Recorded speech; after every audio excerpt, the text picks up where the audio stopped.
Welcome back to the So Damn Worthy podcast. I'm your host, Nilita, and you're about to listen to our live and unedited podcast recording hosted on Instagram called Girl Chat Live. Head over to Instagram at Worthy and More and join us every single Sunday. But for now, enjoy the podcast.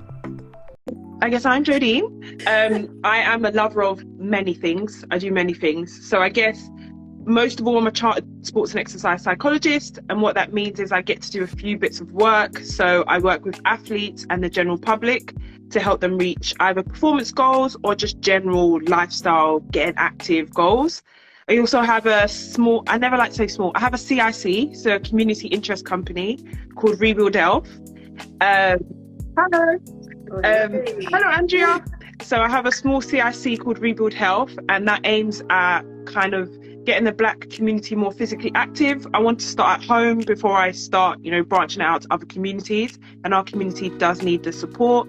And then third and finally, I'm a photographer, so freelance. I do kind of bloggers, lifestyle, small brands, so I do that freelance as well. So many things I do. Yeah, I do a lot. You do a lot. Yeah. You do a lot. You got a lot going on there, girl. Okay, so my first question, now that we know who Jojo is, my first question is, what do you now understand about yourself? As in at my current age or my current stage in life? Yeah. Oh, that's a good question. Why didn't you leave that one till last? Okay, what do I understand about myself now? I guess what I understand more about myself now is who I am. I think I went through a period of not really understanding my place and allowing other people to kind of place, I guess, labels on me about who I was. So, life of the party, or, you're here for banter and stuff like that. That is a segment of who I am, but I'm a lot more than that. I'm a caring friend. I was going to say I'm a mother. I'm not all right. I'm a caring... yes. Yes. Yes. I think now I understand who I am and what that means, and I'm okay with that. It's not in a sense where it's like, I'm this person and people have to deal with it. It's not that at all. It's, I know who I am. I know what I can offer. I know what I can bring to the table, but I also know my areas of weakness. And I think growing up, I didn't necessarily know that. I didn't know what I brought to the table. Even now, I guess sometimes it's like, I'm a chartered psychologist. No, I'm a chartered psychologist. It took me a while to get here. There were tears, there was a lot of education that I had to go through to get here, and that's who I am. So I think I'm more assured in who I am as a person. I'm also happier. I'm a lot happier now, I would say, than I was at any point throughout my life. I love that. How did you get to that point? Because you obviously... No. Started there, I was a broken shell of myself. I was a broken shell. Yes, how did you get from point A to B? I guess it's about understanding who I am. And there was a lot of looking at who I am, the flaws and all, the things that you've done wrong. It's not an easy journey. And I guess maybe part and parcel of understanding human beings and being on the psychology journey, you have to kind of understand yourself. So it was a lot of challenging bad behavior in myself, by myself, because sometimes I think you have kind of friendship circles and they hype you up, and it's like, what you did is right, and it isn't right. And sometimes you have to be I guess strong enough to say, actually, what you've done here wasn't right. If you have to say sorry, you have to say sorry. And if you have to make changes to your behavior, then you have to make changes to your behavior. And I think that's a lot of what I did along the way, is just constantly reflecting, navigating who I am, growing as well with that. So I guess the non-fun answer is really looking at who I am as a person and looking at the downside to who I am as a person. Is how I got to where I am now. And also understanding that the work is never done. I'm going to be multifaceted, and also I'm going to change as I grow. So I need to check in at those points. What am I doing as a wife? What am I doing as a mother? What am I doing as a sister, a daughter? Are those things correct for where I am in life? To my standard anyway, not societal standards, to my standards. So, yeah. I think that's a very I think that's key what you just said as well. It's to your standards, like make sure that it's what you want for yourself, not for what you feel like other people make you but feel also like being honest about it though. Like I think sometimes we assume that it's what we want and we're not conforming to societal standards, but you have to really be strong in your values. I think that's a lot of the difficulty that a lot of people aren't kind of dealing with, is they're not strong in their values. They don't know what their values are. What are your belief systems? What do you believe in? And that should navigate you through life and kind of tell you who you are. And I think that's the difficult bit. I don't think anyone really asks you, apart from if you go to therapy or you go and see a psych, you know, what are your values? Who are you? What do you stand for? What do you believe? What do you believe in? And how does that allow you to navigate life? And I think I'm okay with that, if that makes sense. Yeah. Andrew's asked a question. She says, what would you say was the one thing that had the most impact and helped you to discover who you are? I think you kind of touched on that briefly, but do you want to maybe explain a little bit? I guess my most impact, I guess it was, I am to get a little heartfelt here. So I come from a single parent household. And I guess a lot of who I thought I was navigated around that narrative, around, I guess, love and being and who I am in that space. And I think the one thing that really changed me, I guess that's the question. What would you say the one thing, the most impact was knowing that I'm lovable and that not just like I'm banter, I'm a good friend, but knowing that someone can love me, who I am. I don't have to change who I am. I don't have to adapt who I am, but I am lovable. And because I come from a single parent household, that doesn't mean that in this world no one's going to love me. And my perception of love is a little bit different. So I think when I started to then love myself and who I am, that impacted how I shifted and navigated life and understood life as well. I guess it took a while. I would say it took a while, but yeah, it is a constant journey, I would say. Yeah. I love that you're love in the chats as well. Yes, you are. Exclamation mark. We love that. Yeah. Three. Not this one. 3. When was the last time you practiced self-care and how did you do it? Self-care. I guess mine looks different to everyone else because I'm not like. Yeah. I think self-care looks different for everyone. It's not the stereotypical. I hate baths. I hate baths. I'm just going to throw that out there. I hate them. I hate baths. I hate to be too hot in the bath. No. I guess self-care for me is just relaxing.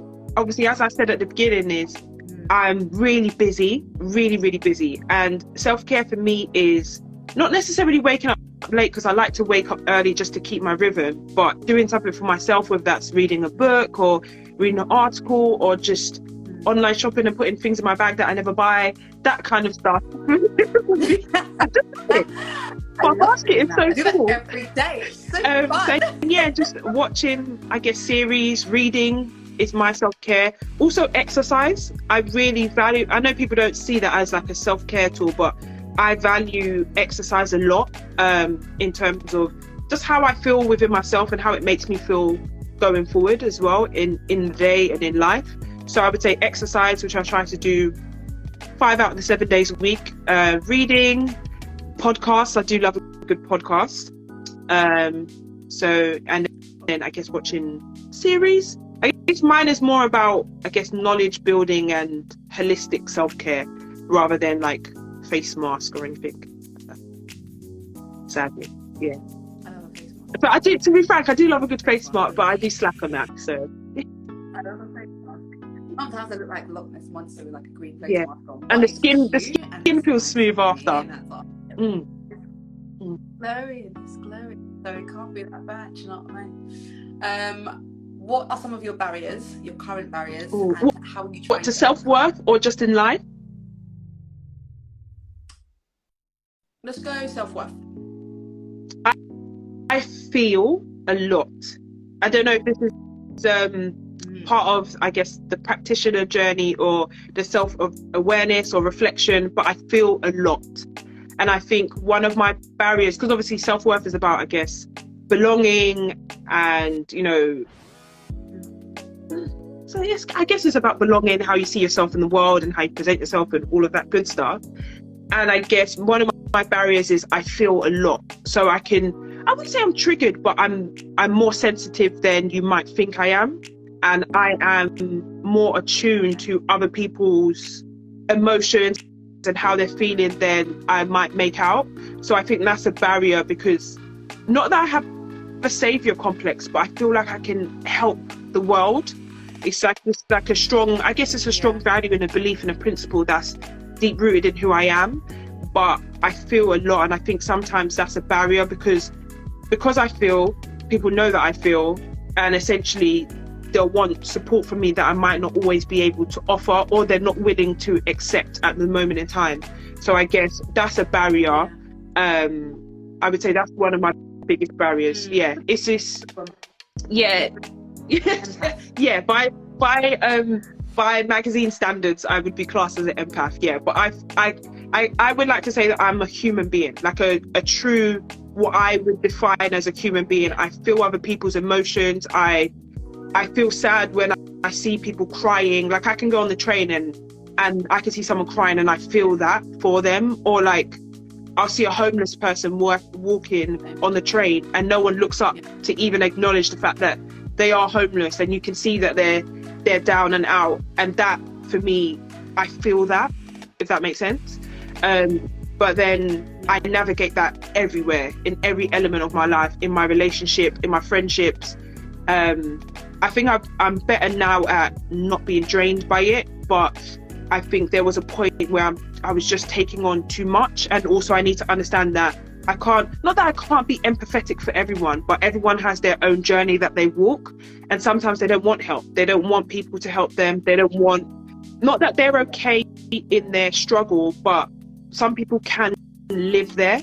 And I need to understand that that's, and I need to understand that that's okay for where they are in their journey. So I would say that is one of my barriers, because I can spend a lot of time there. And then on the flip side, because I feel so much, I can get frustrated. So I can get frustrated within either myself, or if you give someone advice and they haven't taken it, that can happen as well. So yeah, there's a lot of things, but I think I try to navigate it well. So I don't outrightly, if someone hasn't taken my advice, or I've offered a listening ear and then I'm offering the same listening ear every week, I try not to get frustrated with that, because I understand that everyone is on a different journey and everyone is changing differently, and it's difficult. When we talked before about, how did I get to this point, it's not easy. You essentially have to dig to the deepest parts of yourself. You have to embarrass yourself at some points, because some of the things and some of the behavior might not sit and align with your current values, and you might feel embarrassed. And that is difficult work. So I can't expect everyone to want to do that all the time. You might not be emotionally ready for that. You might not be in the right space mentally for that. And it's not fun. It's just not fun. It's not fun. So yeah, I would say those are my biggest current barriers. You said something really important, which actually touches into something that someone just asked in the comments. Hi, Monia. That you said that, obviously, because you feel quite deeply, that some people will, you didn't say it verbatim, but I'm going to paraphrase here, take advantage of that. Which then touches into Monia's question, which is, what advice can you give to someone for building boundaries, always wanting to help, but also looking after yourself? Boundaries for me is my pet peeve, just because of the way I think society has pushed on Instagram. Set a boundary by telling your friend you don't want to come out. Or like, I really hate the narrative that has been pushed by like online mental health or online therapy, like just like cute quotes. Set a boundary by telling your friend, you can't come out when you're just sitting at home doing nothing. You can come out. You're not doing anything for your mental health. You can come out. So just go out. So for me, I guess setting boundaries is simple things like, I'm very honest with some of my friends. So I have this one friend, love to you, she knows who she is. She sends me too many videos. On Instagram. She knows who she is and I love her to bits. She sends me too many videos. But I have told her many of times, I may not watch all of the videos because it's too many. You send me too many. I don't want to spend that much time on Instagram at all. Like, I don't want to. But the ones I do I'll double tap them, I'll comment on them, that's fine. But I can't spend my whole day on Instagram. And my boundary for her is having that clear communication. I love you, but I can't engage in your practice of happiness, or happiness or self-care or whatever that looks like. I can't do that because I can't. Yeah. It's true though, and that for me is a boundary. I can't. If you send me, and I'm talking like back-to-back videos, like 12 videos, send, because obviously for her, she's in a scrolling frenzy, and that's fine. But I can't do that right now because I'm doing something, and I don't enjoy that. When my digital health app pops up and it says you spent 9 hours on Instagram today, I don't want to do that. That's just being rude and disrespectful. I don't want to do that. I'm sorry, I don't. So I would say very clear communication, and you have to know who you're communicating with and how as well. Like, I'm not saying be outrightly rude to people. Like, I love her to bits. Don't be outrightly rude to people, but be honest. Like, I think, and this is what is lacking as well in society, we're not communicating honestly enough. Just be honest. I can't do this because of X, Y, and Z, and it doesn't fit around my lifestyle. But I will watch some of her videos and I will comment. If she writes something, I will definitely write back and say, ha ha ha ha, or whatever that looks like. Or sometimes I just double tap to, yes, emoji. But sometimes I double tap so at least she knows that I've watched it. So I would say one is clear communication, and also know what, I guess, relationships look like to you. So like, what does that look like? What does a friendship look like? What does a family member look like? What does a partner look like? And set those boundaries accordingly. So for example, for me, my friend, I don't speak to my friends every day. I don't. And it's not a boundary that I've set, but essentially, I don't think any of my friends need that from me. And I think it's like a unwritten boundary that we've kind of set. I don't need to speak to you every single day. So some things will just form naturally. But yeah, being honest, communicate, knowing what your boundaries are, first of all. I don't even think people know what, I don't think people know what that is, and we're just kind of going along with things that we see online, and if your friend does this, you should do this, but that doesn't necessarily work for you. Your friendship's different. So knowing what your boundaries are, and also your capacity. Like, I don't have capacity based on all the things that I'm doing to speak to my friends every single day or go out with them every single day. I'm not at that age, and neither are they. We're not at an age where we can go clubbing every Friday or whatever. After working a 9 to 5, you're tired and you just want to sit down. Like, sometimes I'm like, I don't know. I'm seriously. And for example, simple things like if I'm going out with my friends.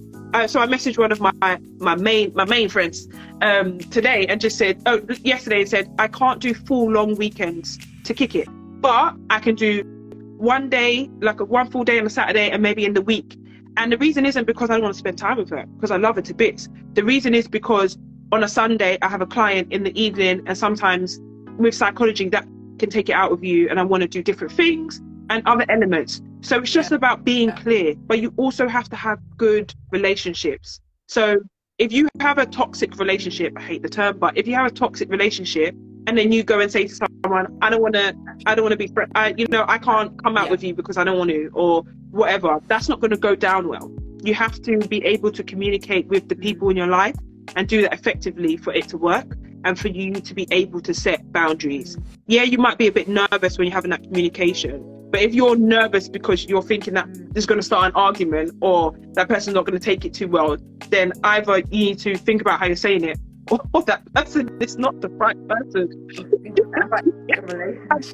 With your friend. You need to rethink your relationship circle. But yeah, I would say those are the main things. Just understanding what your boundaries are first and foremost, because most people don't know. So asking yourself the question, what are my boundaries? And what would I expect from other people as well? Communicating clearly, being kind about it as well. You don't need to be rude about it, and being realistic with your boundaries. Don't let Instagram or social media tell you what a boundary looks like and how to set them and the boundaries you should have, because it looks different from every relationship, every friendship, and looks different for everyone as well. And it will change as well. Like if say, for example, God forbid, someone in my family was dying, I would welcome my friends to message me every day, because I would need that. It's now not a boundary. I might go and see them for the whole weekend because that's different at that time. So understand that they might navigate, flex and change as well. These comments are like busting me up. Andrea said, I have a friend that we speak to each other maybe once a month, but we are always busy. But the conversation starts like we had a chat yesterday. That's a good friendship. I've got a friend like that as well. Sometimes we don't talk for time, and then when we touch base, it's like, oh my god, yeah, adults, aren't we? So it's like we're adults, and we don't have a lot of. We're not 15 anymore at school where I could text you every single day and we can go to the park and stuff. Like we have commitments, and I guess it's just about understanding that. So yeah. What are you doing today? Nothing. In my day, no texting. We just show up to someone's house and not. I know you came home after school. Yeah. Oh my god, that was just on my estate. My mum was not before. Like, Nanny, is Nanny? Yeah. And then you come come downstairs. Exactly. We're not like that anymore. Yeah. No phones. We're not like that anymore. So. Good day, man. Then the ice cream man will come up and run around and get some money. That was good time. What was my other question? Okay, what brings you peace, and how did you come to that conclusion? Yeah, peace. What brings me peace? I don't know if this is the correct answer to the question, but happiness. Like, I really enjoy happiness and love.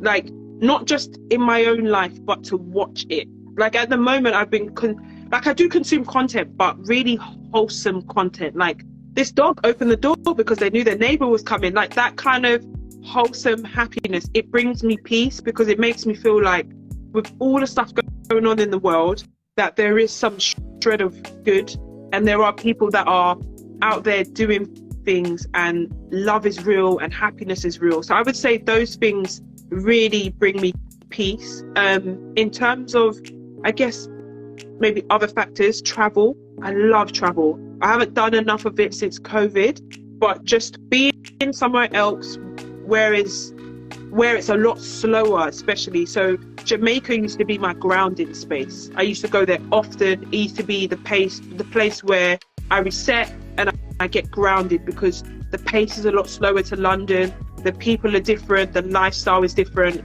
And it just makes you feel like when you go to certain countries, it makes you feel like there's good in the world. And that's what I really like. Because sometimes I think in London, that can get missed. We're all very busy.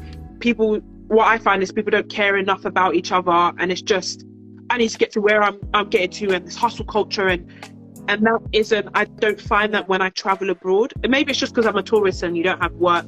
But though travel really centers me. Just being, and I don't have to do much when I'm on holiday. I don't have to go out every night and excursion. I could literally walk for a couple hours, eat, be still, read. And that for me is really, really peaceful, and it brings me peace. So yeah, I haven't traveled a lot since COVID, and I used to travel maybe 2-3 times a year just to reset to me. And I'm not talking about like Bali, before anyone starts saying, oh, you rich, not Bali or anything like that. Wow. No, it's just like I would go maybe France or somewhere like that, just to reset, experience something different, go somewhere where no one knows you, and just be in there. I feel like I've just got really philosophical on this Insta Live, so I really apologize. I'm not stoic. That was good. Do you know what? Do you know what I love about holidays? You know that in the evening when you've like done your whole day and then you have dinner. That's such a vibe for me. Is when you like play music, get ready for dinner, and then you walk down and you got your slippers on, your little sandals. Like it's warm. Your sandals. With your foot, do you know what I mean? And like the area's all lively and stuff, everyone's vibing, and then it's just like, yeah, that's good. I haven't been on a holiday. Yeah, I'm trying not to jinx it, so I'm not saying it out loud because we know what happened last time. But yes, I am hopefully going on holiday soon. I'm also in a weird space in terms of my birthday. So my birthday for me is like a statement piece usually, and it's like a week-long thing, go-karting or da-da-da. And this year I'm just not feeling it. I'm really not feeling it, and I might do a little solo travel because I'm... No, because I already done told you that I've called the place and they said that we could do something. They walked through the packages and we did something for her birthday. Yeah. Those of you that don't know, Jodine is my sister-in-law, and she's trying to like get out of doing like a really fun thing for her birthday, and I refuse because I feel like birthdays are gifts because God gave you an extra I agree, year to and I do this every year, but this year I'm just like in a weird space. Like I'm just like, not that I'm not happy, but it's anyone drinking champagne. Not that I'm not happy. Not that I'm not happy, but I'm just like, could I reset? Could I recenter? But not that I even need it. But I'm like, no. Okay, so apparently I'm doing a spa day. But yeah, but I might also go on a solo trip. I could go to Jamaica. I'll be honest with you. Like I could, end of the year, might just hit up my cousin and be like, I'm coming down. So that might also be a thing. So yeah. I have Jamaica next month. It's going to be a vibe. It's going to be an absolute vibe. But yeah, do both. Do the trip and let your friends love on you. Yeah. Okay, good. Glad we came to that conclusion because that's going to happen. Oh, this is a good one. How do you think social media has affected young girls' self-esteem? Let's get into that one. Yeah, where do I start? Where do I start? So, I'm going to put a disclaimer out there. I think social media is both good and bad. We have seen businesses rise through social media. I'm able to connect with people across the world through social media. So I love it for that. But the problem is, and I don't know if it is a problem or it is a problem. The problem is sometimes the content that's on there allows us to think that that's everyone's everyday reality when it's not. And then the other thing is people are fabricating what they're putting on Instagram and posing it as real life. And what that does for especially young girls and also young men, everyone, I think at the moment. And I guess coming from a space where I've worked with kids, that like 9 to 12 era, and you're hearing stuff like, oh, this person posted something about me on Instagram and TikTok, and all of those elements is detrimental to mental health, well-being, how they view themselves. And if they're constantly being bombarded with, this is the norm, this is what you're supposed to look like when you get to a certain age, you're supposed to have Louis V bags and, you know, travel all the time. And if people don't see that as their norm, it can be very detrimental to them. I'm not saying social media is bad, because it can go the other way depending on who they are. It could go, I can achieve this. This is what I can look like as well. But I think it's for, I guess, parents as well to start building their young people's self-worth and how they view themselves. That's a really big factor, especially if they're going to be using Instagram. I'm not saying that it's going to be bad. Everyone's going to end up using it at some capacity. Your kids are going to start using it at whether 12, 13, whatever. When they get to secondary school, they're going to use it. But it's about, how do we teach them about what they're going to see? So if they show you something, or they're like, oh, I want to look like this, blah, blah, blah. Okay, do we know that her abs are not real? Just being candid with your kids, you know, her abs aren't real. I'm not saying that you can't have abs, but do we know that everything you see is not real? And I think it's feeding into what we teach in schools, what we teach our kids as like parents. I keep saying our kids. And what you teach your kids. Our kids. No, they are our kids. I feel like parents have children, obviously they raise them, but society and the outside environment definitely needs to how people turn out. It's true. So it's but I think, I don't know, it's difficult, because I just think there's not a lot of authenticity, and everyone is basically either a millionaire or a billionaire. You know, in terms of what I mean, like everyone's got a Louis V handbag and is traveling 6 times a week. And I think there's not enough transparency in the online space. And I know sites like TikTok and Instagram are trying to put like, if they're underage accounts so that they see certain things, but they'll still be able to see it. So I think it can be very detrimental if not used correctly. That's my view on it. I 1000% agree. And so does Andrew in the comments. She says, and they should remove those filters. People are becoming obsessed to look perfect and have the perfect personality on social media. It's mad that the other day, I think I told you this actually, the other day I found out that someone who I've been looking at on Instagram for years, like following for years, and she's always like in the gym, so you just think her body is her body. Like obviously it looks slightly enhanced, but you didn't think to like the degree that I've recently found out that it actually is. And someone that I know was someone that I know, her friend was dating this person, and he's basically just come out of them like her entire body is fake. Like she bought her bum, she bought her hips, her abs are like lipoed at least every 3 months, something like that. Her boob job is all fake. Like he's just been like, this is fake, this is fake, this is fake, this is fake, and it all happened within like 6 months of them breaking up. So but it's just mad because you wouldn't think that. And had I been like a very young, gullible girl who's looking at, I wouldn't say gullible, it's a bit offensive, but like impressionable young girl, thank you, who's looking at this thinking, oh my god, I want a body like hers. You're striving for a body that's not actually real.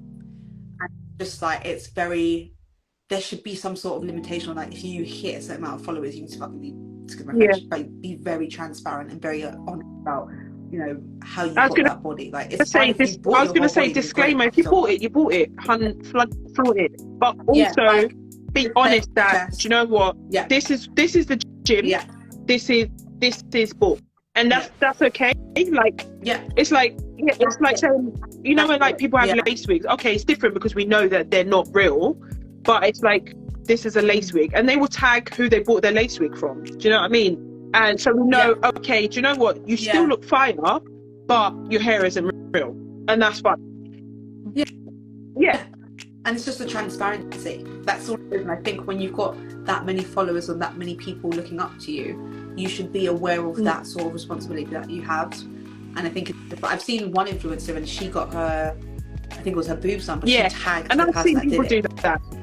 She was like, and I'm like, and I've seen other people do that, like, as well, and showcase their journey. Oh, I'm having this. I think the difficulty is, especially for young impressionable people, it's, they don't know that it's not real, and that's what their assumption or their ideal of what a standard man, woman, you know, non-binary person should look like, and that's not the case, if that makes sense. Like, especially with women as well, it's like our weight fluctuates, you know. One day I could have washboard abs, the next day do you know what I mean, like my belly's buckling over, do you understand what I mean? Like it's different. And I think people do try and, like, there was a period where people were trying to, this is what I look like when I straighten my back, this is what I look, and I was just like, it's not the same thing though. I get what you're trying to do, but it's not the same thing.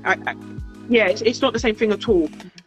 So I think we just need to use it better, but I think we're too far gone, I'll be honest with you. And I think the way we've been consuming, obviously it's the whole algorithm and whatever, and the way we consume content, it continues to push us certain content, and I think we're a little bit too far gone, because the whole world is already in this kind of, I don't say the matrix, but the bubble. We're already in the bubble, so I think we're a little bit too far gone. The only way that we'll kind of counteract it, if we start teaching it maybe in schools at a younger level, and parents teaching their kids and stuff like that, and aunties teaching their nephews and nieces and stuff like that. So I love that. I love these conversations. I'm going to pick a last question for us. Let's get juicy one, shall I? Oh, okay, that's one. What can you do more of to nurture your mind, body, and soul? I think I'm going to go body first. I think to nurture my body, I think I could pick something. So at the moment, I don't have an aesthetic goal. I never really have an aesthetic goal, just because I never subscribe to one. But I think I could pick something and stick with that. So I did Muay Thai before. It's not like I did Muay Thai before, but because I have a problem with my hands, so I'm not able to do that anymore. Otherwise I would have stuck with that. But I think now I am yearning to kind of master something, whether that be a form of dance, you know, I saw jump rope online. The difficulty with me is I like everything, and I have a level where I could kind of be kind of good at everything apart from football. I'd be awful at football. But anything like, I think running with a ball, ice skating, hockey, them things I think will be a no for me. But like, I could be good at rock climbing. I could have a base level. I could be good at rock climbing. I might be good at cycling. I might be good at boxing, BBJ. Like, I could have a base level where I'm okay at certain things. But I think for body wise, I need to pick something and stick at it so that I have a more consistent schedule that I like. I think because I have difficulty in certain parts, so maybe feet, wrists, it's difficult for me to pick something. But that would be me for body. Mind, I would say make even more time to read. Lately I've been in like a reading spell and I'm really enjoying it. I'm really enjoying how it expands my mind and the conversations that I can have off the back of it, and how it fuels my content as well. Because I think if we're just if you're just watching an expert and regurgitating that, it's different. You get different ideas when you're reading people's newsletters, hearing their thoughts and then making your own thoughts of that. So I would say reading as well. And what was the other one? Spirit. Yeah. Soul. No, mine body, soul, spirit, soul. Soul. Yeah. I think I need to get back into the scripture. So I was doing 365 days of the Bible, and I got to like 165 day, and I haven't finished all of it. So I guess being the kind of follower of God that I want to see in the world, because I think sometimes what I see from certain religions, and it's not, to be honest, it's not, I wouldn't even say one religion, I would say religion as a whole. It can be very judgmental. It can put people off. It doesn't seem like a safe space. So I want to be the version of, I want to nurture my soul in the way in which I think that God wants me to.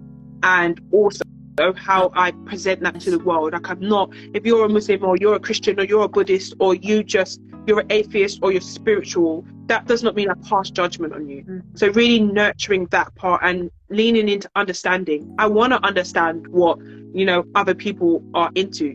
Why is Buddhism the religion that you picked? Why do you not believe in God? And lead with curiosity rather than a judgment. Not that I think I do, but I think being the kind of human that I want to see in the world and allowing those conversations to kind of happen, because I think sometimes we can get so engrossed in the religion and our values rather than understanding that we live in a world and an ecosystem.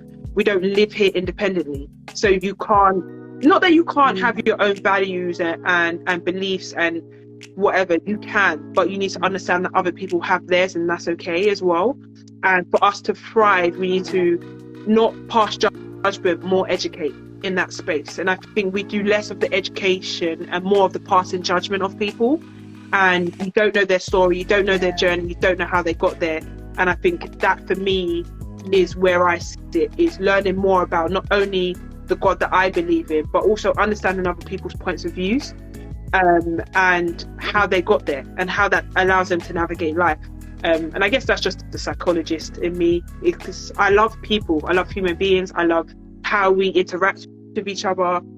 So yeah, I would say those are the three elements that I would say I need to do more work in.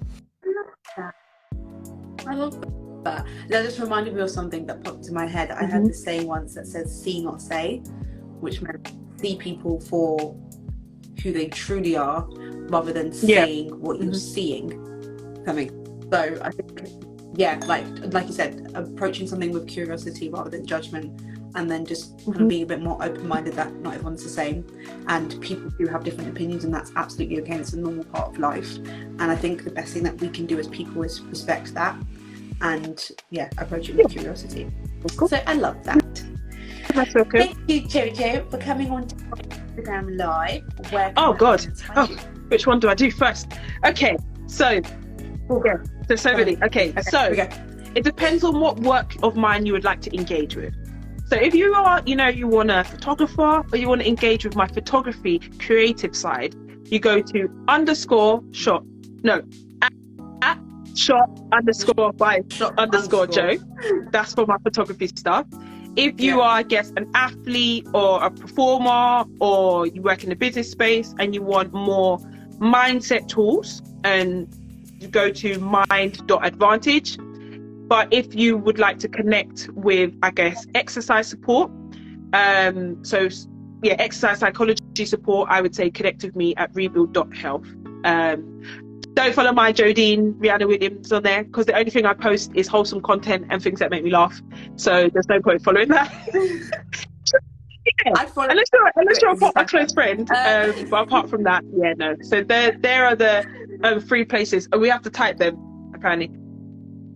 Andrea, I'm okay. going to put it in the description of this video, so you'll get all of the information for Jo. You can find her and her amazing community. I was actually a part of Rebuild Health, and not to say this because she's my sister-in-law, but honestly, it was one of the most beneficial courses I've ever done in my life. It's a 12-week program, helps people of colour get back into fitness, fall in love with exercise again. She uses psychology tools, and it's an online community as well. So get involved.